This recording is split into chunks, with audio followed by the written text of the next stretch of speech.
What's up, y'all? It's your boy back at it again on the track, bringing you another gear review. We got the Koss SX-50s from the late 90s, early 2000s. Yeah, back in the day, Koss made multimedia speakers. Oddly enough, they're mainly known as a headphone company, but they ventured down certain avenues, certain alleyways, and found themselves making multimedia speakers. They got quite a few features for being from the 90s and early 2000s. They got a treble boost, they got a bass boost, they got an input selector, which I never use. I'm guessing it goes to the CD-ROM port in the back there. But I don't have a CD-ROM, so I can't figure that out yet. This whole entire time you've been listening to those speakers play. Alright, so how do they sound? Well, I gotta be honest. From the era they're from, I could see somebody rocking these on their computer desk and, you know, bringing a friend over and saying, hey man, I got some cool little speakers for you to check out. Oh, check this out, man, it's got a treble booster. Yeah, bro. It's got a bass booster. Yeah, dog. Okay, the only question is it good though? Not at all. Bass is lacking, okay? It is soft, it is fluffy, it is in the background. You will not hear much sub. You will hear a little bit of sub when you turn on the bass boost and maybe crank some EQ on it, but remember not to crank the volume too high or else it'll distort, because they probably have a low SPL rating.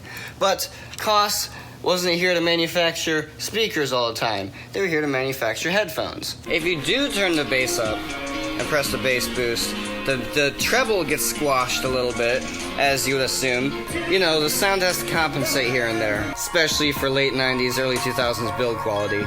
If you don't boost anything, it sounds pretty flat, pretty nothing colorful, nothing special. But if you press the treble button, if you didn't know what treble was, now you do. These things sound so much more crispier, a little bit on the sweeter side. The high mids get boosted a lot more.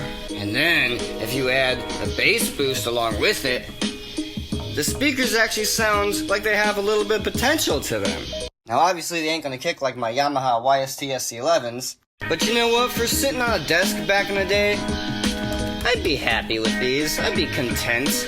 Again, it's a plasticky, it's a boxy sound, it's not the best in fidelity at all, but they did make me smile when I turned up the treble boost, the bass boost, cranked up the volume a little bit, and played some metal through them. They actually sounded pretty decent. Not amazing at all, but decent. Now if you were to crank these suckers, they distort really badly. Really badly. We aren't going to subject your ears to that horror any longer. So, Koss SX-50s, what would I rate them? 6 out of 10. Okay, why 6 out of 10? Because I like the fact they have the treble boost and the bass boost, and I like the fact they got the input selector even though I never use it. I honestly think these are pretty versatile. I think that, you know, in terms of speakers for a desk back in the day, these were pretty decent. I'm not gonna lie, I would love to rock these if I had them back in the day.